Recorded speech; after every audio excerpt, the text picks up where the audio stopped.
សួស្តីប្រិយមិត្តទាំងអស់គ្នាថ្ងៃនេះអេមីនលើកយករឿង Ball Boy Tactic មកធ្វើការសម្រេចដោយសាររឿងដំបូងចាប់ផ្ដើមឡើងនៅឃើញតួឯករបស់យើងម្នាក់ដែលគេនឹងមានឈ្មោះថា Han Ji Won ដែលគេកំពុងតែរៀបចំខ្លួនដើម្បីធ្វើការទៅសាល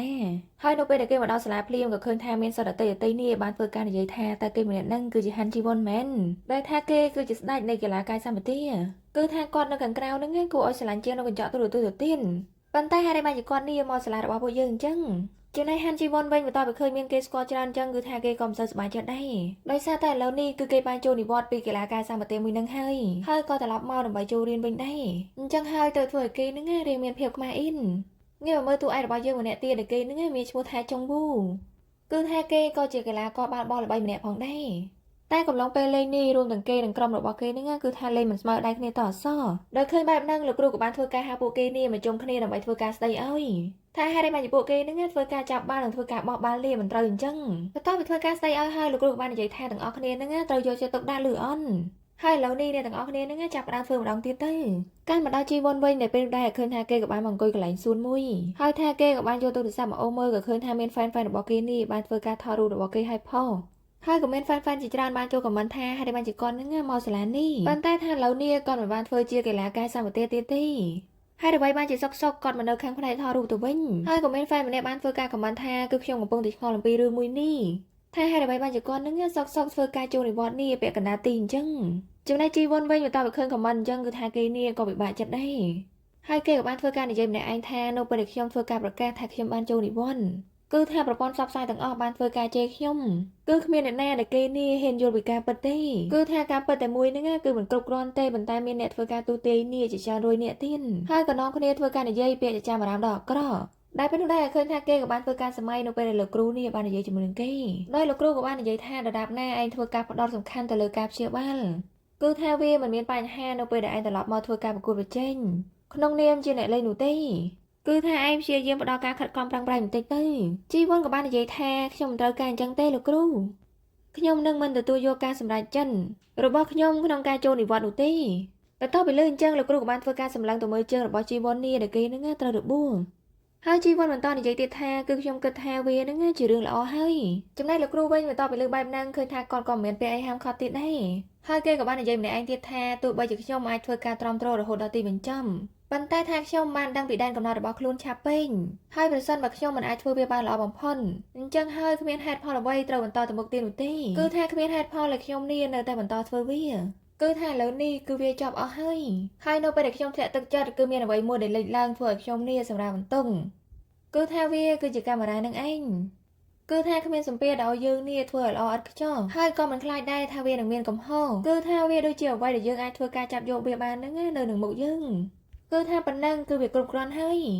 ងាកមកមើលចុងវូវិញក៏ឃើញថានៅពេលគេធ្វើការលេងហើយមើលទៅទឹកមុខរបស់គេហ្នឹងមិនសូវសប្បាយចិត្តតអសដោយសារតែថ្ងៃនេះការលេងរបស់គេនេះមិនសូវបានល្អទេតែពេលនោះដែរឃើញថាមិត្តភក្តិរបស់គេពីរនាក់នេះក៏បានមកហើយនិយាយថាឯងហ្នឹងក៏ពិបាកចិត្តអីដោយសារតែរឿងនេះគឺមិនមែនជាឯងទេជាអ្នកបង្កកំហុសតែម្នាក់ឯងហើយអាប៉ែអាភីដែលគេមានឈ្មោះថាអ៊ីនប៊ូហ្នឹងក៏បាននិយាយទៀតថាឯងដឹងហើយថាគ្រូបង្វឹកនេះក៏តឹងតែជាមួយនឹងឯងណាអញ្ចឹងហើយឥឡូវនេះយើងទៅរកឯងផឹកទៅរកឯងញ៉ាំទៅដើម្បីអារម្មណ៍នេះធូរស្បើយហើយមិត្តភក្តិរបស់គេម្នាក់ទៀតដែលមានឈ្មោះថាជីននេះក៏បាននិយាយថាតើយើងអាចរស់ថ្ងៃល្អហ្នឹងបានដោយរបៀបណាហើយថាគ្រូបង្វឹករបស់យើងក៏មិនបាននៅដែរថ្ងៃនេះប៉ុន្តែហេតុអីបានជាថ្ងៃហ្នឹងមិនមានការហ្វឹកហាត់អញ្ចឹងឬមួយក៏ដោយសារតែគាត់ហ្នឹងខឹងឯងពេកអ៊ីនវូក៏បាននិយាយថាមិនមែនអញ្ចឹងទេប្រហែលជាគាត់ហ្នឹងរវល់ហើយថ្ងៃនេះអញ្ចឹងហើយឥឡូវនេះយើងកង្វល់ច្រើនអីទៅរកអីញ៉ាំចំណែកអ៊ីនវូវិញក៏បាននិយាយថាពួកឯងទៅយើងមិនទៅទេហើយគេក៏បានសម្រាប់ដាក់ចេញពីកន្លែងហ្នឹងទៅងាកមកមើលជីវ័នវិញក៏ឃើញថាគេកំពុងតែដើរសក់ដល់ពេលនោះដែរឃើញថាមិត្តភក្តិរបស់គេក៏បានឆាតមកតែបាននិយាយថាពួកយើងហ្នឹងខានជួបគ្នាយូរហើយថាតើឯងនេះអាចមកកន្លែងហាត់ប្រាណបានអន់បន្ទាប់ពីឯងហ្នឹងរៀនចំបន្ទាប់ពីគេមើលហើយឃើញថាគេនេះក៏បន្តធ្វើការដើរទៅមុខទៀតហើយថាគេក៏បានធ្វើការដើរចូលទៅបន្ទប់មួយក៏ឃើញមានបុរសម្នាក់កំពុងតែធ្វើការហាត់សមបាល់បោះហើយថាគេក៏បានធ្វើការឈរសម្លឹងមើលបន្តិចដែរពេលនោះដែរឃើញថាបុរសម្នាក់ហ្នឹងគឺថាជាចុងវូនឹងឯងចំណែកជីវ័នវិញក៏ឃើញថាគេក៏ស្គាល់ដែរថាម្នាក់ហ្នឹងគឺជាចុងវូហើយគេក៏បានធ្វើការសម័យនៅពេលដែលចុងវូនេះធ្វើការផ្ដល់បទសម្ភាសន៍តាមរយៈកញ្ចក់ទូរទស្សន៍ដោយអ្នកកាសែតសួរថាគឺខ្ញុំបានលើថានៅសាលារៀនរបស់លោកគឺថាពោពេញទៅដោយអ្នកគាំទ្ររបស់លោកជាច្រើនថាតើលោកមានអារម្មណ៍ថាមិនស្រួលខ្លួនចំពោះការពេញនិយមនិងការចាប់អារម្មណ៍ជាច្រើនរបស់អ្នកគាំទ្របែបហ្នឹងអន់ចុងវូក៏បានឆ្លើយថាគឺខ្ញុំមានអារម្មណ៍ថាគឺវាល្អបើសិនជាអ្នកទាំងអស់គ្នាចូលចិត្តខ្ញុំគឺអ្នកទាំងអស់គ្នានឹងទៅរកខ្ញុំកំពុងតែឈប់ភ្លឹកសម្លឹងមើលចុងវូដែលពេលនោះដែរឃើញថាបាល់នេះក៏បានរត់មកប៉ះគេបន្ទាប់ពីឃើញអញ្ចឹងក៏ឃើញថាគេក៏បានសប្បាយរើបាល់ឡើង ដែលពេលនោះដែរឃើញថាចុងប៊ូក៏បានសវ៉ារត់មកហើយនិយាយថាខ្ញុំសុំទោសផងគឺខ្ញុំមិនដឹងថាមានមនុស្សនៅទីនេះទេប៉ុន្តែនៅពេលដែលគេក៏លេចឃើញមុខរបស់ជីវ័នភ្លាមគេក៏បាននិយាយថាតើលោកហ្នឹងគឺជាជីវ័នមែនបន្ទាប់ពីលើអញ្ចឹងចុងប៊ូក៏បានសវ៉ាទាញមួកនេះខិតមកក្រោមបន្តិចដោយសារតែគេហ្នឹងមិនចង់ឲ្យមានអ្នកណាស្គាល់គេទេរួចគេក៏បាននិយាយថាការពិតទៅខ្ញុំក៏បានតាំងចិត្តដើម្បីមើលដែរដូច្នេះហើយខ្ញុំសុំទោសផងតែថាវាក៏មិនមែនដោយសារតែខ្ញុំដែរម៉ែដែលធ្វើឲ្យលោកហ្នឹងមានការរំខានក្នុងការធ្វើការអនុវត្តបែបនេះបន្ទាប់ពីលើអញ្ចឹងចុងប៊ូនេះក៏បានលួចសើចហើយក៏បានសវ៉ាដែរមកគៀកគេដើម្បីយកបាល់ហើយថាគេក៏បានធ្វើការអោននេះកាន់តែតកៀកជីវ័នខ្លាំងមែនទែនរួចគេក៏បាននិយាយថាគឺលោកដូចគ្នាទៅនឹងរបៀបដែលខ្ញុំបានឃើញនៅក្នុងទូរទស្សន៍អញ្ចឹងបន្ទាប់ពីឃើញអញ្ចឹងជីវ័នក៏បាននិយាយថាខ្ញុំគិតថាមុខរបស់លោកហ្នឹងគៀកខ្ញុំពេកហើយត្រូវអន់បន្ទាប់ពីលើអញ្ចឹងក៏ដោយក៏ឃើញថាចុងប៊ូហ្នឹងមិនបានថយក្រោយគេគឺគេហ្នឹងនៅធ្វើមុខធម្មតាដោយឃើញបែបហ្នឹងជីវ័ននេះអៀនខ្លាំងមែនទែនក៏បាននិយាយថាខ្ញុំចាកចេញទៅហើយសូមឲ្យលោកសំណាងល្អក្នុងការធ្វើការអនុវត្តរបស់លោកចំណែកចុងប៊ូវិញបន្ទាប់ពីឃើញចរិតរបស់ជីវ័នបែបហ្នឹងឃើញថាគេនេះបានតែមកឈួយញញឹមហើយគេក៏បាននិយាយម្នាក់ឯងថាគឺលោកហ្នឹងពិតជាមិនបានធ្វើការផ្លាស់ប្ដូរពិតមែនហើយគេក៏បន្តធ្វើការហាត់សមតទៀតទៅមួយសន្ទុះក្រោយមកឃើញថាជីវ័នក៏បានមកដល់កន្លែងហាត់ប្រាណមួយកន្លែងកំពុងតែធ្វើការហាត់សុកៗដែលពេលនោះដែរឃើញថាចុងប៊ូហ្នឹងក៏បានមកធ្វើការហាត់ក្បែរគេដែរបន្ទាប់ពីឃើញអញ្ចឹងនិយាយថាគេនេះភ័យខ្លាំងមែនតើក៏បាននិយាយថាតើមានរឿងអីហើយចុះហេតុអីបានជាចុងប៊ូហ្នឹងគេមកនៅទីនេះដែរគឺថាវាចំណាយពេល10នាទីបើសិនជាបើកឡានពីសាលាមកទីនេះបន្ទាប់ពីឃើញចុងប៊ូមកភ្លាមឃើញថាគេនេះមិនបន្តធ្វើការហាត់ទេក៏បានស្វាដើរចេញពីកន្លែងហ្នឹងទៅបន្តិចក្រោយមកឃើញថាគេក៏បានមកបន្ទប់ផ្លាស់ប្ដូរសម្លៀកបំពាក់ហើយថាគេក៏កំពុងតែធ្វើការចងខ្សែបិជើងរបស់គេដែលពេលនោះដែរឃើញថាចុងប៊ូក៏បានដើរមកហើយក៏បានធ្វើការហើយកំពុងទឹកដែលគេភ្លេចនេះយកមកឲ្យបន្ទាប់ពីឃើញចុងប៊ូភ្លាមជីវ័នក៏បានសប្បាយយកកំពុងទឹកគេនឹងហើយគេនឹងរៀបដើរចេញហើយតែថាចុងប៊ូក៏បានធ្វើការបាត់ផ្លូវហើយនិយាយថាគឺលោកនឹងមើលទៅដូចជាកំពុងតែធ្វើឲ្យបាត់របស់បោកគ្រប់ពេលអញ្ចឹងហើយហេតុតែបញ្ជាលោកនឹងធ្វើការសរសេរឈ្មោះនៅលើកំប៉ុងនឹងតែម្ដងទៅហើយថាលោកនេះក៏ជាមនុស្សឆ្លើយដែរសូម្បីតែពេលប្រមាថអរគុណចំពោះខ្ញុំនឹងក៏មិននិយាយដែរថាតើនោះមិនមែនជាបញ្ហាពិតប្រាកដទេមែនបន្ទាប់ពីលើអញ្ចឹងជីវ័នក៏បាននិយាយថាចុងប៊ូខ្ញុំអរគុណដែលពេលនោះដែរឃើញថាមាននរណាម្នាក់បានទេមកចុងប៊ូដោយចុងប៊ូបាននិយាយថាខ្ញុំនៅជាម្ដងម្ដងមានរឿងអីនិយាយមកហើយកំឡុងពេលដែលគេនិយាយនេះគេក៏បានកលេចទៅឃើញស្បែកជើងរបស់ជីវ័នហ្នឹងគឺថាមិនតន់ចងខ្សែហើយទេបន្ទាប់ពីឃើញអញ្ចឹងគេក៏បានសើចហើយក៏បានសប្បាយដែរចេញពីកន្លែងហ្នឹងទៅកាន់មកដល់ពេលយប់វិញក៏ឃើញថាជីវ័នក៏បានមកជួបមើលរួមក្រុមរបស់គេដែលជាផ្នែកថតរូបដូចគ្នាដែលពេលនោះដែរក៏ឃើញថាពួកគេក៏បានធ្វើការបង្ខំជីវ័ននេះឲ្យធ្វើការផឹកស្រា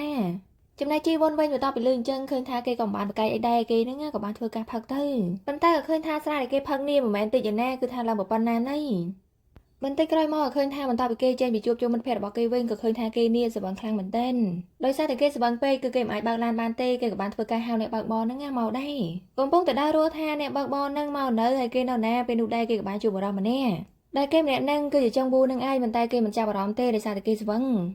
ហើយគេក៏គិតថាបរិសម្នាក់ហ្នឹងគឺជាតកងឡាននៃគេហ្នឹងបានធ្វើការកក់មុននឹងឯងហើយថាគេក៏បានចាប់ដៃអាវចុងប៊ូរួចនិយាយថាគឺជាខ្ញុំហើយចំណែកឡានរបស់ខ្ញុំគឺមួយពណ៌ខ្មៅនៅក្បែរចុងនោះអញ្ចឹងហើយសូមលើកជូនខ្ញុំទៅ Green Garden Hill បន្តិចមកបន្ទាប់ពីលើអញ្ចឹងចុងពូក៏រៀងឆ្ងល់ដែរក៏បានសួរថាតើលោកហ្នឹងចង់ឲ្យខ្ញុំនេះបើកលោកទៅទីហ្នឹងមែនទីវ៉ុនក៏បាននិយាយថាគឺលោកជក់ហើយនឹងផឹកត្រូវអន់ហើយមុនពេលដែលពួកយើងទៅដល់ទីនោះគឺខ្ញុំនឹងធ្វើការរក្សាវាទុកជាសម្ងាត់ហើយថាគេក៏បានធ្វើការហុចសោនេះទៅឲ្យចុងពូរួចនិយាយថាតោះពួកយើងទៅចំណែកចុងពូវិញបន្ទាប់ពីឃើញអញ្ចឹងគេក៏រៀងឆ្ងល់ដែរមួយសន្ទុះក្រោយមកឃើញថាចុងពូក៏បានជូនជីវ៉ុននេះមកដល់មុខផ្ទះប៉ុន្តែឃើញថាជីវ័ននេះក៏បានដេកលក់បាត់ទៅហើយដោយឃើញបែបហ្នឹងចុងប៊ូក៏បានព្យាយាមធ្វើការហៅគេឡើងពីរដងដែរប៉ុន្តែឃើញថាគេហ្នឹងនៅតែមិនភ្ញាក់ដែលពេលនោះដែរជីវ័ននេះក៏បានកាន់ដៃចុងប៊ូរួចនិយាយថាតើលោកហ្នឹងទៅតែមួយទឹកហើយមែនដោយសារតែក្លិនសាប៊ូរបស់លោកដល់ខ្លួននេះគឺថាក៏អូបណាស់បន្ទាប់ពីលើអញ្ចឹងចុងប៊ូក៏បាននិយាយថាតើលោកហ្នឹងចូលចិត្តក្លិនរបស់ខ្ញុំមែនដែលពេលនោះដែរឃើញថាមិត្តភក្តិរបស់គេក៏បានទេមកហើយសួរថាចុងប៊ូតើឯងហ្នឹងនៅណាគឺថាយើងរងចាំឯងនៅចំណតរថយន្តហើយតែបញ្ជាឯងហ្នឹងមិនតាន់មកដល់ទីនេះតែពេលនោះដែរជីវ័ននេះក៏រៀងស្វាងបន្តិចហើយក៏បាននិយាយថាចុងវូក៏បាននិយាយថាគឺមាននរណាម្នាក់ពឹងឲ្យយើងហ្នឹងជូនគេមកផ្ទះបន្ទាប់ពីគេឈប់និយាយជាមួយមិត្តភក្តិរបស់គេភ្លាមគេក៏បាននិយាយទៅចុងវូថាតើលោកហ្នឹងគេលក់ស្រួលទេប៉ុន្តែថាមិនមែនអញ្ចឹងទេដោយសារតែខ្ញុំជាអ្នកដែលនាំលោកនេះមកទីនេះអញ្ចឹងហើយថាតើខ្ញុំគួរធ្វើការហៅលោកហ្នឹងថាតើជាចវាយជីវ័នក៏បានសួរថាតើលោកធ្វើជាអ្នកបើកបរតាមការកំណត់ហ្នឹងដែរមែនបន្ទាប់ពីលើអញ្ចឹងចុងវូនេះក៏រៀងខ្នាញ់ដែរក៏បាននិយាយថាបែបហ្នឹងហើយប៉ុន្តែថាឥឡូវនេះលោកមានអារម្មណ៍ថាខុសចំពោះខ្ញុំដែរអត់បើអញ្ចឹងថាតើលោកនឹងគួរធ្វើការនិយាយសុំទោសបែបណាដែរជីវ័នក៏បាននិយាយថាខ្ញុំសុំទោសផងគឺខ្ញុំនឹងពិតជាសុំទោសលោកពិតមែនចុងប៊ូក៏បាននិយាយថាបើសិនជាលោកមានអារម្មណ៍ថាលោកពិតជាខុសពិតមែនគឺថាខ្ញុំនឹងធ្វើការបើកឡានរបស់លោកទៅគឺដោយសារតែលោកនេះឲ្យខ្ញុំបើកឡានរបស់លោកមកហើយខ្ញុំក៏បានទុកឡានរបស់ខ្ញុំនៅទីនោះហើយគេក៏បានសេវាទានជីវ័ននេះចេញពីក្នុងឡាន ហើយបន្ទាប់មកគេក៏បានចូលទៅក្នុងឡានគេរៀបចំបើចេញទៅហើយបន្តែជីវ័នក៏បាននិយាយថាឈប់សិនគឺថាលោកគ្រាន់តែធ្វើការបដិសេធមិននាំខ្ញុំមកនេះក៏បានដែរហើយចុះហេតុអីមកជាលោកនឹងសុកចិត្តនាំខ្ញុំមកទីនេះធ្វើអីបន្ទាប់ពីលើអញ្ចឹងចុងប៊ូនេះក៏បានសើចបន្តិចហើយនិយាយថាដោយសារតែក្រុមរបស់ពួកយើងនឹងគឺឈ្នះថ្ងៃនេះអញ្ចឹងហើយថ្ងៃស្អែកសូមលោកទៅយកវានៅទីលានបាល់បោះទៅហើយថាគេក៏បានធ្វើការបិទកញ្ចក់ហើយក៏បានបើកចេញពីកន្លែងនឹងដែរកាលមកដល់ថ្ងៃស្អែកឃើញថាជីវ័នក៏បានមករងចាំចុងប៊ូនៅមុខកន្លែងលេងបាល់បោះដែលពេលនោះដែរជានៃមិត្តភក្តិរបស់ចុងប៊ូនេះក៏បានដើរមកហើយក៏សួរថាតើលោកនឹងរស់អ្នកណាគេដែរជីវ័នក៏បាននិយាយថាខ្ញុំមកទីនេះដើម្បីរកចុងប៊ូអញ្ចឹងហើយសូមរំខានឲ្យលោកនឹងជួយតាក់ទងទៅចុងប៊ូឲ្យខ្ញុំបន្តិចបានអន់ជីនក៏បាននិយាយថាចុងប៊ូទៅម្ចាស់ចាញ់ទេអញ្ចឹងហើយលោកអាចរងចាំបន្តិចទៀតគេមកវិញហើយដែលពេលនោះដែរគេក៏ចាប់អារម្មណ៍ថាម្នាក់នឹងគឺជាជីវ័នគឺថាគេសប្បាយចិត្តខ្លាំងមែនតើដោយសារតែគេនឹងគឺជា fan ម្នាក់របស់ជីវ័នរួចគេក៏បាននិយាយថាគឺខ្ញុំបានធ្វើការ download វីដេអូដែលលោកធ្វើការប្រកួតនេះយកមកទុកមើលទាំងអស់ថាលោកអាចធ្វើការសញ្ញេខ្ញុំបន្តិចបានអន់ដែលពេលនោះដែរឃើញថាចុងប៊ូហើយនឹងអ៊ីនវូនេះក៏បានមកចុងប៊ូក៏បាននិយាយថាបានហើយឯងកុំធ្វើឲ្យគេនឹងមានសម្ពាធអីជីនក៏បានសួរថាតើឯងនឹងស្គាល់ជីវ័នដែរមែនចុងប៊ូក៏បាននិយាយថាស្គាល់គឺគេនឹងជាមេរបស់យើងបន្ទាប់ពីលើអញ្ចឹងនិយាយថាជីននេះភ្ញាក់ផ្អើលមែនតើក៏បាននិយាយថាតើគេនឹងជាម្ចាស់ផ្ទះរបស់ឯងមែនចុងប៊ូក៏បាននិយាយថាវាមិនមែនអីទេឯងនឹងប្រញាប់ចូលទៅក្នុងដើម្បីធ្វើការហាត់ទៅតែថាជីនព្រមទេក៏បានសប្បាយមកកាន់ជីវ័នរួចនិយាយថាឥឡូវហ្នឹងជីវ័ននៅទីនេះថាឯងខ្ញុំហ្នឹងឈួរនិយាយជាមួយគេនេះយូរបន្តិចទៀតបានអន់តែថាចុងប៊ូមិនព្រមទេក៏បានសប្បាយទានជីវ័នហ្នឹងដើរចេញពីកន្លែងហ្នឹងទៅបន្តិចក្រោយមកឃើញថាពួកគេក៏បានមកឆ្ងាយបន្តិចជីវ័នក៏បាននិយាយថាតើពេលណាលោកអាចធ្វើការឲ្យសោះឡានមកខ្ញុំវិញចុងប៊ូក៏បានសួរថាតើមួយណាជាចរិតរបស់លោកឲ្យពិតប្រាកដជីវ័នក៏បាននិយាយថាគឺខ្ញុំមិនយល់ទេថាតើលោកនេះចង់និយាយអំពីអីចុងប៊ូបាននិយាយថាតើលោកជាមនុស្សដែលចូលចិត្តនិយាយពាក្យល្អឬមួយក៏លោកតែងតែជាមនុស្សដែលមានភាពច្បោកច្បល់ឬមួយក៏លោកអាចធ្វើឲ្យនរណាម្នាក់ធ្វើជាអ្នកបើកបររបស់លោកនេះតាមការកំណត់របស់លោកគឺថាមិនខ្វល់ទេថាអ្នកនោះជាអ្នកណាថានឹងគឺជាលោកពិតមែនអីជីវ័នក៏បាននិយាយថាអ្នកដែលធ្វើអ្វីឆ្គងហើយមើលទៅរៀងវង្វេងហ្នឹងគឺថាគេនេះដូចជាខ្ញុំជាងចុងប៊ូបាននិយាយថាការពិតទៅគឺខ្ញុំកំពុងតែនិយាយលេងសើចជាមួយនឹងលោកទេហើយបន្ទាប់មកគេក៏បានសប្បាយដើរមកជិតជីវ័នរួចក៏បានធ្វើការទាញកៅអៅនេះឲ្យជីវ័នទៀនរួចគេក៏បាននិយាយថារឿងចម្លែកនោះនៅពេលខ្ញុំបានឃើញលោកគឺខ្ញុំតែតែគិនថាតើលោកធ្លាប់មានអារម្មណ៍ថានិយាយអ្វីដែលសំខាន់សម្រាប់ខ្លួនឯងនៅគ្មានភាពអៀនខ្មាស់អន់ជីវ័នក៏បាននិយាយថាខ្ញុំសុំទោសផងចំពោះរឿងកើតឡើងកាលពីម្សិលមិញដោយសារតែម្សិលមិញគឺខ្ញុំមានអារម្មណ៍ថារៀងភាំងទៅធ្វើឲ្យនរណាម្នាក់មានអារម្មណ៍អន់ចិនតែថាខ្ញុំក៏មិនអាចមានបុគ្គលិកលក្ខណៈល្អដោយលោកដែរចុងប៊ូបាននិយាយថាគឺអ្វីដែលខ្ញុំចង់និយាយគឺជំនួសដោយពេលសុំទោសនេះគឺលោកនឹងគូតែនិយាយថាប្រកូលកូនសោឡានឲ្យខ្ញុំរួចធ្វើការចោះចេញពីឡានរបស់ខ្ញុំហើយបន្ទាប់មកគេក៏បានធ្វើការហុចសូឡានេះទៅឲ្យជីវ័នទៅជីវ័នក៏បាននិយាយទៀតថាខ្ញុំសុំទោសផងចំពោះរឿងកើតឡើងពីម្សិលមិញចុងប៊ូក៏បាននិយាយថាបើសិនជាលោកនៅតែបន្តធ្វើការនិយាយសុំទោសទៀតហ្នឹងបញ្ឈប់វាទៅហើយបន្ទាប់មកលោកធ្វើការបន្ថែមពាក្យសុំទោសទៅក្នុងបញ្ជីឯកទេសរបស់លោកដែរទៅជីវ័នក៏បាននិយាយថាវាចម្លែកបន្តិចហើយបើសិនជាយើងបន្ថែមពាក្យហ្នឹងទៅក្នុងជំនាញរបស់យើងចុងប៊ូក៏បាននិយាយថាលោកនិយាយក៏ត្រូវដែរប៉ុន្តែលោកក្រែងមានជំនាញផ្សេងដែរមិនអញ្ចឹងរួចគេក៏បានសម័យការប្រយុទ្ធមិញហ្នឹងគឺថាចុងប៊ូនេះបានសួរជីវ័នថាតើលោកហ្នឹងមានចំណេញអីផ្សេងទៀតអន់ជីវ័នក៏បាននិយាយថាគឺខ្ញុំលាងចានបានស្អាតណាស់សូម្បីតែកន្សែងហ្នឹងក៏ខ្ញុំបត់បានស្អាតដូចគ្នាបន្ទាប់ពីគេធ្វើការសម័យចប់គេក៏បានដើរចេញពីកន្លែងហ្នឹងទៅតែមុននឹងគេចេញទៅគេក៏បាននិយាយថាស្ករកស៊ូក្នុងឡានហ្នឹងគឺខ្ញុំបានហូបអស់ហើយគឺថាវាចាត់ទុកដូចជាថ្លៃខ្ញុំនេះបើកឡានជូនលោកទៅផ្ទះចំណែកជីវ័នវិញបន្ទាប់ពីចុងប៊ូដើរចេញទៅនិយាយថាគេនេះឡើងអាម៉ាស់តែម្ដងកាន់មកដល់ថ្នាក់រៀនបន្ទាប់ពីចាប់ម៉ោងរៀនភ្លាមក៏ឃើញមាននារីម្នាក់បានយកតរីមួយហ្នឹងយកមកឲ្យគេ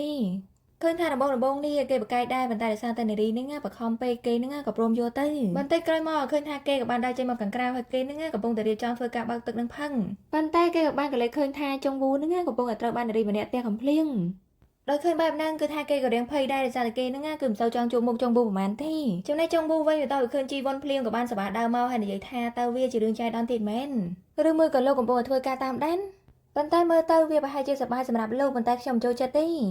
អញ្ចឹងហើយសម្រាប់ពេលនេះថាលោកនឹងធ្វើការសុំទោសខ្ញុំទៀតមែនហើយថាគេក៏បានសប្បាយដើរមកចិត្តជីវ័នរួចនិយាយថាបើសិនជាលោកនៅតែធ្វើការនិយាយកុហកខ្ញុំទៀតសូមលោកកុំធ្វើការចាកចេញពីខ្ញុំចំណែកជីវ័នវិញបន្ទាប់ពីឃើញចុងប៊ូមកចិត្តគឺថាគេនេះឡើងភ័យហើយមិនបាននិយាយឆ្លើយឆ្លងអីទេដែលពេលនោះដែរចុងប៊ូក៏បានសប្បាយទាញមួករបស់ជីវ័ននេះឲ្យគេងើបមកបន្តិចរួចគេក៏បានសួរថាហេតុបានជាលោកនឹងមិនធ្វើការដាក់ពាក្យដើម្បីខ្លាយទៅជាបលបយទៅថាតើវាមិនងាយស្រួលជាងទេមែនបន្ទាប់ពីគេនិយាយចប់ក៏ឃើញថាគេក៏បានធ្វើការជួយញញឹមបែបឌឺនេះទៅដាក់ជីវ័នទៀតចំណែកទឹកមុខរបស់ជីវ័នវិញនិយាយថាគេនឹងដូចជាភ័យខ្លាចជាមួយនឹងចុងវូណាកាន់មកដល់ថ្ងៃថ្មីនៅសាលារៀននៅពេលនោះដែរឃើញថាមិត្តភ័ក្តិរបស់ចុងវូហើយនិងចុងវូនេះពួកគេក៏បានមកចូលរៀននៅក្នុងថ្នាក់មួយដែលនៅក្នុងថ្នាក់រៀនហ្នឹងក៏ឃើញថាជីវ័នហ្នឹងក៏នៅក្នុងហ្នឹងដែរ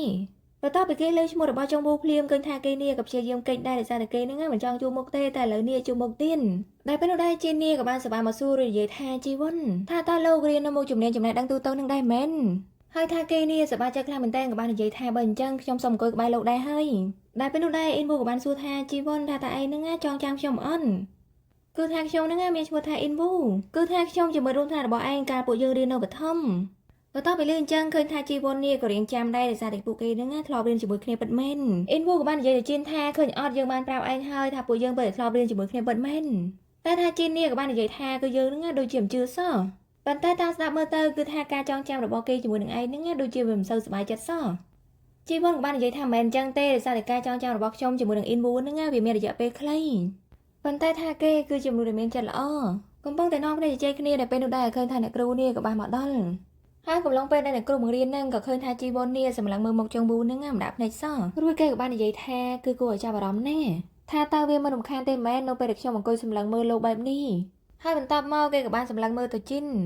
រួចគេក៏បាននិយាយថាគឺខ្ញុំមិនដែលគិតថាខ្ញុំចង់ខ្លាចជាមនុស្សដូចគាត់ទេប៉ុន្តែហេតុអីបានជាចុងប៊ូនេះផ្ដល់ឲ្យខ្ញុំនៅអារម្មណ៍ខុសគ្នាទាំងស្រុងអញ្ចឹងមួយសន្ទុះក្រោយមកឃើញថាថ្នាក់រៀនរបស់គេនេះក៏ត្រូវបានបញ្ចប់ដែលពេលនោះដែរឃើញថាចុងប៊ូក៏បានសប្បាយយកតកុលរបស់ជីននេះផឹកអស់រលីងហើយថាពួកគេរៀនមិនដែលចេញហើយប៉ុន្តែជីនក៏បាននិយាយថាជីវុនថាតើលោកមានរឿងអីចង់និយាយជាមួយនឹងចុងប៊ូមែនដោយសារខ្ញុំឃើញថាលោកហ្នឹងសម្លឹងមើលខ្នងរបស់គេនេះយូរហើយដោយលើបែបហ្នឹងចុងប៊ូក៏បាននិយាយថាតើលោកមានរឿងអីចង់និយាយជាមួយខ្ញុំមែនចំណែកជីវុនវិញបន្ទាប់ពីលើអញ្ចឹងឃើញថាគេនេះលង្កាំងដល់ឃើញថាជីវុនឆ្លើយទេចុងប៊ូក៏បាននិយាយថាបើមិនមានរឿងអីទេខ្ញុំទៅហើយអញ្ចឹងកាលដល់ពេលយប់វិញក៏ឃើញថាពួកគេក៏បានញ៉ាំអីជុំគ្នាកំពុងតែធ្វើការជជែកគ្នាសុកៗដល់ពេលនោះដែរឃើញថាចុងប៊ូនេះទៅតែមកដល់គឺគេហ្នឹងមកក្រោយគេដែលពេលនោះដែរអ៊ីនប៊ូក៏បាននិយាយថាជីវុនមិនបាច់បន្តពីពួកយើងចេញពីនេះចាំយើងហ្នឹងទៅហាងអ៊ីនធឺណិតបន្តិចជីវុនក៏បាននិយាយថាមិនកើតទេដោយសារតែថ្ងៃនេះខ្ញុំមិនញ៉ាំត្រឡប់ទៅផ្ទះជីនក៏បានសួរថាតើលោកមានការងារបន្តអីមែនជីវុនក៏បាននិយាយថាអត់ទេដោយសារតែថ្ងៃស្អែកខ្ញុំមានម៉ោងរៀនទាំងព្រឹកអ៊ីនប៊ូក៏បាននិយាយថាឯងហ្នឹងជាមនុស្សដែលលះបង់ណាស់ដោយការពីរៀននៅបឋមអញ្ចឹងគឺថាឯងជាមនុស្សបកែជាមនុស្សដែលលះបង់ច្រើនលោកគ្រូអ្នកគ្រូហ្នឹងចូលចិត្តឯងណាស់ប៉ុន្តែនិយាយអញ្ចឹងឮថាឯងហ្នឹងនឹងចូលរួមធ្វើការប្រកួតតាក់ទងនឹងផ្នែកថតរូបថតអន់ជីវុនក៏បាននិយាយថាត្រូវហើយដោយសារតែពួកគេនិយាយថាឆ្នាំទី1ហ្នឹងអាចចូលរួមប្រកួតបានចុងប៊ូក៏បាននិយាយថាគឺវាហ្នឹងស័ក្តិសមនឹងលោកណាហើយថានិយាយអញ្ចឹងថាតើលោកនឹងបើកឡានត្រឡប់ទៅវិញមែនថ្ងៃនេះជីវុនក៏បាននិយាយថាមិនអីទេចាំខ្ញុំធ្វើការហៅអ្នកបើកបរឲ្យបើកក៏បានដែរបន្ទាប់ពីលើអញ្ចឹងចុងប៊ូក៏បានសប្បាយមើលមកបន្តិចហើយនិយាយថាដោយសារតែថ្ងៃហ្នឹងខ្ញុំក៏បានផឹកស្រាដែរជីវុនក៏បាននិយាយថាមិនអីទេថ្ងៃហ្នឹងខ្ញុំនឹងធ្វើការហៅអ្នកបើកបរដល់ពិសេសម្នាក់ហើយនឹងធ្វើការស្នើសុំការគិតរបស់គេហ្នឹងយកមើលដែរមុនពេលឲ្យគេនេះបើកបរចុងប៊ូក៏បាននិយាយថាលោកហ្នឹងជុំនិយាយអំពីវាទៅហើយលោកនេះកុំធ្វើឲ្យបង្វែងដោយការពេលមុនទៀតហើយថាគេក៏បន្តធ្វើការចាក់ស្រានេះទៅឲ្យជីវុនកំពុងតែជជែកគ្នាលេងនៅពេលនោះដែរចុងប៊ូនេះក៏បានដកទូរស័ព្ទយកមកមើលរួចគេក៏បាននិយាយថាឥឡូវហ្នឹងគឺខ្ញុំមានរឿងត្រូវចេញទៅក្រៅបន្តិចគឺថាសង្សាររបស់ខ្ញុំបានប្រាប់ខ្ញុំថាគឺគេហ្នឹងមកដល់ទីនេះហើយជីនក៏បាននិយាយថាមានរឿងអីថាគេហ្នឹងខឹងឯងទៀតហើយមែនចុងប៊ូក៏បាននិយាយថាខ្ញុំមិនដឹងទេឥឡូវហ្នឹងខ្ញុំចេញទៅមើលសិនបន្ទាប់ពីចុងប៊ូចេញទៅបាត់ក៏ឃើញថាជីវុនក៏បានសួរនាំអំពីរឿងមិត្តស្រីរបស់ចុងប៊ូនេះពីមិត្តភ័ក្តិរបស់ចុងប៊ូបន្ទាប់ពីជជែកគ្នាចុះឡើងនៅពេលនោះដែរពួកគេនេះក៏បានសួរជីវុនថាដែលមានមិត្តស្រីអន់ជីវុនក៏បាននិយាយថាគឺខ្ញុំមិនដែលមានទេហើយខ្ញុំក៏មិនដែលមានអារម្មណ៍ថាចង់ធ្វើការណាត់ជួបអីដែរបន្ទាប់ពីលើអញ្ចឹងនិយាយថាពួកគេនេះភ្ញាក់ផ្អើលមែនតើដោយសារជីវុនហ្នឹងមិនដែលមានការណាត់ជួបទេរហូតមកដល់អាយុប៉ុណ្ណេះហើយអ៊ីនវូក៏បាននិយាយថាប្រហែលជាដោយសារតែអ្នកគ្រប់គ្រងរបស់គេហ្នឹងមានភាពអៀនខ្មាស់ពេកទៅដឹងជីនក៏បាននិយាយថាតាមខ្ញុំគិតទោះបីជាមានមនុស្សស្រីហ្នឹងធ្វើការញ៉ៃគេក៏ដោយក៏គេនេះមិនចាប់អារម្មណ៍ដែរតាមមើលទៅកំពុងតែជជែកគ្នាសុកៗដល់ពេលនោះដែរជីវុនក៏បាននិយាយថាខ្ញុំទៅបន្ទប់ទឹកបន្តិចដែលកំឡុងពេលដែលគេដើរទៅបន្ទប់ទឹកនេះគេក៏ចាប់អារម្មណ៍ឃើញថាចុងប៊ូហ្នឹងកំពុងតែធ្វើការថើបគ្នាជាមួយនឹងមិត្តស្រីរបស់គេបន្ទាប់ពីឃើញអញ្ចឹងគឺថាគេនេះលង្កាំងតែម្ដងចំណែកចុងប៊ូវិញឃើញថាគេកំពុងតែថើបគ្នាជាមួយនឹងមិត្តស្រីរបស់គេហ្នឹងប៉ុន្តែឃើញថាភ្នែករបស់គេនេះក៏បានកលេចឃើញជីវុនដែរចំណែកជីវុនវិញបន្ទាប់ពីឃើញបែបហ្នឹងគេក៏បានសប្បាយពួនរួចគេក៏បាននិយាយថាដោយសារតែពួកគេហ្នឹងតាក់ទងគ្នាហើយអញ្ចឹងគ្រាន់តែពួកគេថើបគ្នានេះវាមិនមែនជារឿងធំដុំអីទេបន្តិចក្រោយមកឃើញថាគេក៏បានត្រឡប់មកដល់កន្លែងផឹកស៊ីវិញប៉ុន្តែឃើញថាទឹកមុខរបស់គេហ្នឹងមិនសូវសប្បាយចិត្តតអសបន្ទាប់ពីឃើញអញ្ចឹងអ៊ីនប៊ូក៏បានសួរថាតើមានរឿងអីថាតើឯងនេះស្វឹងខ្លាំងហើយមែនជីវុនក៏បាននិយាយថាអត់ទេប្រហែលជាខ្ញុំហ្នឹងមានការនឿយហត់បន្តិចដែលពេលនោះដែរឃើញថាចុងប៊ូនេះក៏បានត្រឡប់មកវិ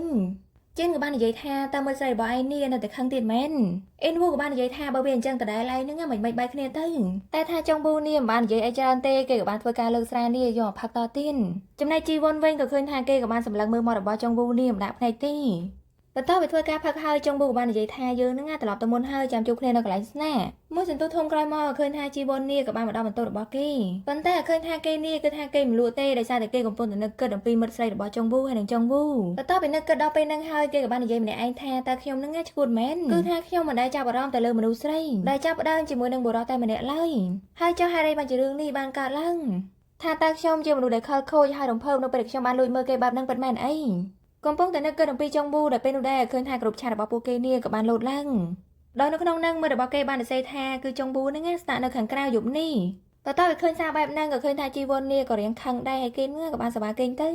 កាន់មកដល់ថ្ងៃថ្មីក៏ឃើញថាជីវ័នក៏បានធ្វើការហាត់ប្រាណដោយរាល់ដងដែលកំពុងតែធ្វើការហាត់សុកៗដែលពេលនោះដែរឃើញថាចុងប៊ូនេះគេហ្នឹងក៏បានមកហាត់កន្លែងហ្នឹងដែរដែលពេលនោះដែរចុងប៊ូក៏បាននិយាយថាគឺមុខចំណេញរបស់លោកហ្នឹងគឺជាជាងថតរូបប៉ុន្តែខ្ញុំមិនដែលឃើញលោកនេះយកកាមេរ៉ាមកតាមខ្លួនសោះហើយថាខ្ញុំក៏បានលើថាការថតរូបនេះគឺមិនងាយស្រួលរៀនទេតែបើអញ្ចឹងថាតើលោកមានត្រូវការទេពកោសល្យអីសម្រាប់លោកហ្នឹងធ្វើការរៀនដែរអន់ជីវ័នក៏បាននិយាយថាអត់ទេហើយការពិតទៅខ្ញុំហ្នឹងក៏មិនបកកែអីថតរូបដែរចុងប៊ូក៏បាននិយាយទៀតថាដែលមើលទៅគឺលោកហ្នឹងដាក់ការខិតខំប្រឹងប្រែងរបស់លោកណែជីវ័នក៏បាននិយាយថានៅពេលដែលខ្ញុំសម្រេចធ្វើអ្វីមួយហើយគឺខ្ញុំហ្នឹងត្រូវតែយកចិត្តទុកដាក់ចំពោះវាចុងប៊ូក៏បានសួរទៀតថានិយាយអញ្ចឹងថាតើលោកហ្នឹងមានចិត្តស្មោះចំពោះអ្នកដទៃឬអន់គឺថានៅពេលដែលលោកនេះមានទំនាក់ទំនងស្នេហាជីវ័នក៏បាននិយាយថាបើសិនជាលោកចង់និយាយអំពីរឿងការតស៊ូគឺថាខ្ញុំជាមនុស្សដែលងាយស្រួលក្នុងការបោះបង់ណាប៉ុន្តែថាវាក៏មិនមែនអញ្ចឹងទាំងស្រុងដែររួចគេក៏បាននិយាយម្នាក់ឯងថាប៉ុន្តែខ្ញុំហ្នឹងមិនដែលមានទំនាក់ទំនងស្នេហាអីផងហ្នឹងចុងប៊ូក៏បាននិយាយថាគឺលោកចាប់ផ្ដើមវិស័យកីឡារបស់លោកនេះតាំងតែពីតូចមកប៉ុន្តែខ្ញុំអាចធ្វើការផ្នល់បានថាលោកហ្នឹងធ្វើការនៅកន្លែងនោះយ៉ាងលំបាកជីវ័នក៏បាននិយាយម្នាក់ឯងថាគឺខ្ញុំបានប្រាប់អ៊ីនប៊ូហើយនឹងជីននេះថាខ្ញុំហ្នឹងមិនដែលមានទំនាក់ទំនងស្នេហាអីទេដោយឃើញថាជីវ័នមិនឆ្លើយតបទេគេក៏បាននិយាយថាគឺវាចម្លែកណាស់គឺថាវាមិនដូចជាភ្នែករបស់លោកមើលទៅហ្នឹងអស់ចានោះទេហើយខ្ញុំគិតថាមិត្តស្រីរបស់លោកហ្នឹងក៏មានពេលវេលាដ៏លំបាកដែរបន្ទាប់ពីលើអញ្ចឹងជីវ័ននេះក៏រៀងភ័យដែរដោយសារតែគេហ្នឹងនិយាយកុហកទេហើយថាគេក៏បាននិយាយថាឥឡូវហ្នឹងខ្ញុំដល់ម៉ោងហើយខ្ញុំប្រញាប់ចេញទៅហើយថាជីវ័នរៀបដើរចេញហើយប៉ុន្តែចុងប៊ូនេះក៏បានធ្វើការខាត់ហើយនិយាយថាជីវ័នលាសិនហើយការមកដល់ពេលយប់វិញក៏ឃើញថាជីវ័ននេះនៅមិនសុខទេគេក៏បានធ្វើការឆែកមើលមិត្តស្រីរបស់ចុងប៊ូបន្ទាប់ពីរកឃើញហើយឃើញថាទឹកមុខរបស់គេនេះមិនសប្បាយចិត្តតអសោះរួចគេក៏បាននិយាយថាជាចុងក្រោយគឺខ្ញុំយល់ហើយគេក៏បានសម័យនៅទឹកមុខនឹងកែភ្នែករបស់ចុងប៊ូនេះដែលបាននិយាយជាមួយគេហ្នឹងថាលាហើយកាលពីថ្ងៃរួចគេក៏បានគិតតទៀតថាអ្វីដែលខ្ញុំចង់ដឹងឥឡូវនេះគឺមិនមែនជារឿងមិត្តស្រីរបស់ចុងប៊ូទេគឺថាអ្វីដែលខ្ញុំចង់ដឹងឥឡូវនេះគឺខ្ញុំហ្នឹងចង់ដឹងអំពីរឿងរបស់ចុងប៊ូហើយនឹងមិត្តស្រីរបស់គេថាតើខ្ញុំនេះគួរតែឈប់ធ្វើការរត់គេចអន់ដែលពេលនោះដែរឃើញថាអ៊ីនប៊ូនេះក៏បានធ្វើការទេមកដោយសារតែពួកគេមានណាត់ធ្វើអាស័យមិនជាមួយគ្នាអញ្ចឹងហើយអ៊ីនប៊ូហើយនឹងជីននេះក៏បានមកទទួលគ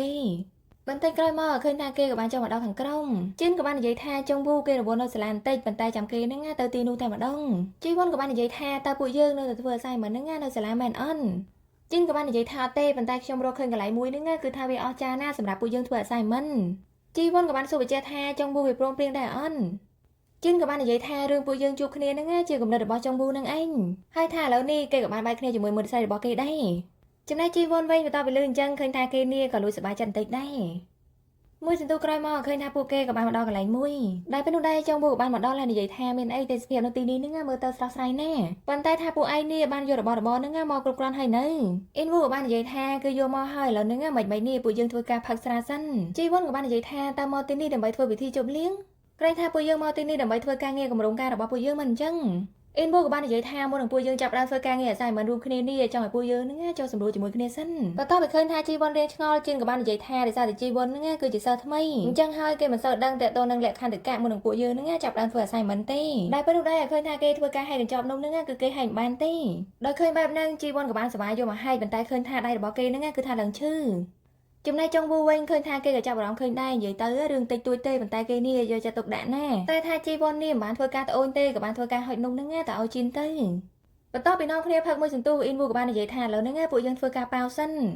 បើសិនជាណាចាញ់គឺពួកគេត្រូវតែទិញស្រាបៀរបន្ទាប់ពីនាំគ្នាប៉ាវចុះឡើងក៏ឃើញថាជាចុងក្រោយអ្នកដែលចាញ់ហ្នឹងគឺថាជាចុងប៊ូហ្នឹងឯងចុងប៊ូក៏បាននិយាយទៅជីវ័នថាលោកហ្នឹងទៅជាមួយខ្ញុំចុងប៊ូក៏បាននិយាយថាហេតុអីព្រោះថាខ្ញុំហ្នឹងជាអ្នកឈ្នះដំបូងមិនអញ្ចឹងជីនក៏បាននិយាយថាការពិតទៅគឺខ្ញុំនេះជាអ្នកគួរទៅជាមួយនឹងគេទេប៉ុន្តែថាខ្ញុំគោរពតាមច្បាប់ហ្គេមអញ្ចឹងហើយលោកហ្នឹងទៅជាមួយគេទៅដោយសារតែគេនេះបកកែមិនបានទេគេក៏បានសម្រេចចិត្តទៅជាមួយនឹងចុងប៊ូទៅ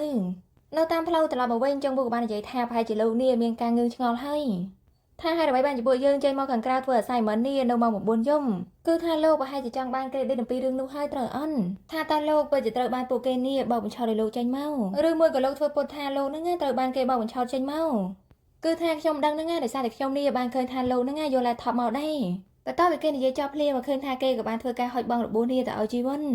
รุ่ยเกกับบ้านนี่ท่าบัดซันจะลงจังปลาเวเตคือโลนั่งง่ายไอตกเวเตจีวันกับบ้านสัวท่าตาโลกเอาเวียมาช่องเถื่อไอจงพูกับบ้านใหญ่ท่าใกล้ได้แต่บอลลูนั่งมีดอกบัวมันจังหอยมือเป็นเตียนลงไปเดี๋ยวลงตกเวียแบบนั่งคือท่าวิชื่อจังหอยโลนั่งเป็นอยากเพื่อการบัดเวียตื้นแต่ต้องไปเลื่อนจังจีบอลกับบ้านใหญ่ท่าเอาก้นให้เกนี่เรียบโยแต่ดักน้องหอบเปล่าหรือบอเกให้แต่ท่าจงพูกับบ้านสบายโยเบิ้งให้เกนี่กับบ้านเพื่อการบัดเอาเปลี่ยนตื้นในเยรวมเตอเคยท่าเกนี่โดยจะโยจะตกได้จมูกหนึ่งจีบอลแน่จีบอลกับบ้านใหญ่ท่าชมเอาก้นปันใต้การเตอการในโลกแฮกชมเอาจมูกนี่กระจองบัดบอลชมจังแมนจงพูกับบ้านสัวท่าตาโลนั่งจังในเย็นปีไอจีวันกับบ้านในใจท่าไปให้จีมาดูไซนี่แต่โยจะหลังจมูกหนึ่งโลกรเปลให้เหมือนตั้งจงพูกับบ้านในใจท่าคือโลนั่งจังแมนในท่าชมนี่เหมือนกูเฟอร์แบบนี้จมูกไซเซนจังแมนคือท่าโปรเวียจะโลกตึกชมเฟอร์แบบนี้จีวันกับบ้านสัวท่าฮัดไอจงพูกับบ้านในใจท่าก็โปรแต่โลนั่งเหมือนโยจะหลังจมูกชมเต้เตออันจีวันกับบ้านในใจท่าเตอให้ท่าตาชมนั่งโยจะหลังจมูกโลนี่โดยระเบียบนี่คือท่าเวียขมีเรื่องเอาไว้เดี๋ยวเตอโยจะหลังเต้เดี๋ยวจะแต่ปูยืนนั่งจิมหนุบเราโดยขี้จงพูกับบ้านในใจท่าบรรทัดทำไมนี่ชมจับรำคืนท่าโลนั่งอุตส่าห์อินแน่cứ theo trong trong chăm nơi ngày mua được trong đi từ ban kê tê chi vân của ban là giấy thang xong xong tô phong cả bị bê môn trong bố của ban xua tha hay cho hai đây mà chỉ lâu nữa nghe xong tô thử ấy cứ theo trong từ kê tê cầm liền để ra được trong nữa nghe xong bay kê tê tầm tay tha ngày nu hai đây mà chỉ lâu nữa nghe bằng hàng luôn đầu tiên năng đây chi vân của ban là giấy thang cứ trong con từ đô còn lại ngay để bay thuê cà phê tê trong bố của ban là giấy thang cà phê tê còn lại năng còn là đây xem nào để dương đi nơi tại anh hai thang trong con sừng khơm tha chột bay kia để bọc trong hay năng sang sai để bọc trong mini năng khai chia hai đập em là hai xem nào lâu nữa nghe thuê cà phê đây biết đâu đây chi vân của ban là giấy thang cứ trong cho thuê cà thò ru mình nè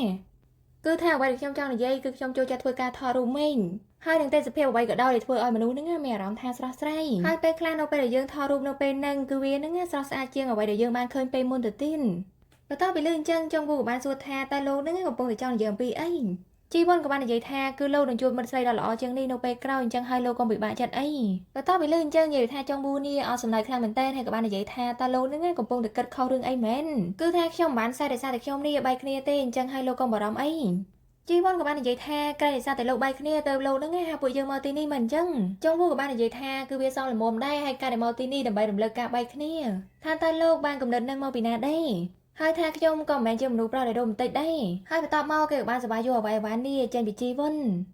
rồi các bạn này giấy tiết than chân hai lâu nữa ngầm bài phơi lọ thì buộc trong pt hai thang kê các bạn sẽ bài đây tranh tới đã biết đâu đây chi vân các bạn này giấy này anh tha xong bay tập này ta kia nữa nghe có phơi trong đi một lần có hòm ăn đây hai thang vía các bạn phơi trong đi can thể tăng chặt phơi cà rốt chân cứ thang trong ban tle không lồng sai để bỏ trong bu hay đã biết đâu đây khơi thang trong bu của bạn phơi cà chui nhầm đã kê rồi này giấy tha to bụi dương tới hai sai rương còn cho tròn cái này nâng đây